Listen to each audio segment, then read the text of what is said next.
प्रदीप कुमार साहू मक्कू कार्तिकेश्वर पूजा इच्छापुर रे बलदेव मंदिर पाखे दशमी रु दीर्घ 9 दिन धरी पूजा पाती 9 दिन पर मेलन कार्यक्रम थाए 2 दिन धरी दीर्घ 75 वर्ष मंडप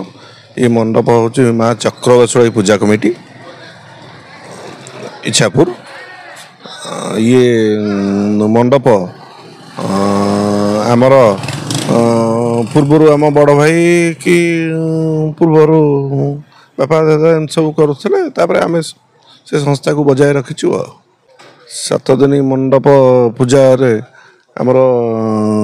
पूजा दशमी दिन पूजा है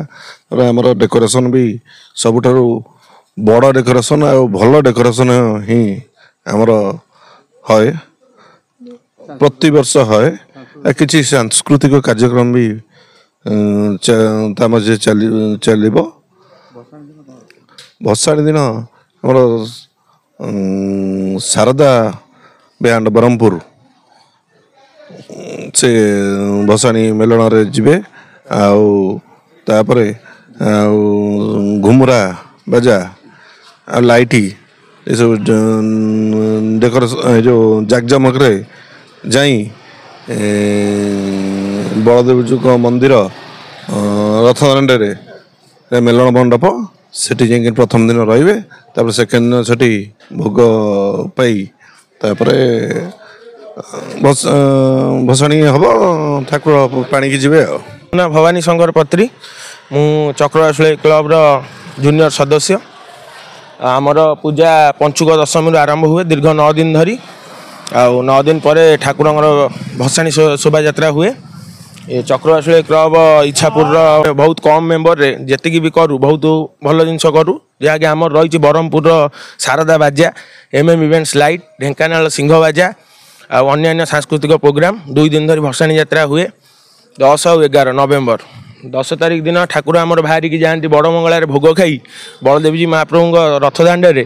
रहीकि से दिन भोग खाए जो थानापति पूजा कमिटी सब समस्त मेढ़ को भोग प्रदान करें से दिन भोग खाई 11 तारिख दिन सीधा आसिक महाप्रभुर गोटे थाए गोर्धुआ पोखरी जहाँ बंधगड़िया बोली कहती लोकाल लोक जानी सेठी जाई ठाकुर विसर्जन घाटे विसर्जन हुंती आमर डेकोरेशन भी बहुत जाकजमक जगतसिंहपुर डेकोरेशन शुभश्री इवेंट्स करी सबुठ बड़ डेकोरेशन आ भल लाइट इच्छापुर रे सब आमरी क्लब रो भल होईची ए मेढ़ दीर्घ 75 वर्षर मेढ़ आप देखुथे आम ग्राम देवती ये प्रसाद सेवन आम दैनंदिन समस्त गाँ लोक क्लब समस्त सदस्यों दैनंदिन राति प्रसाद सेवन करा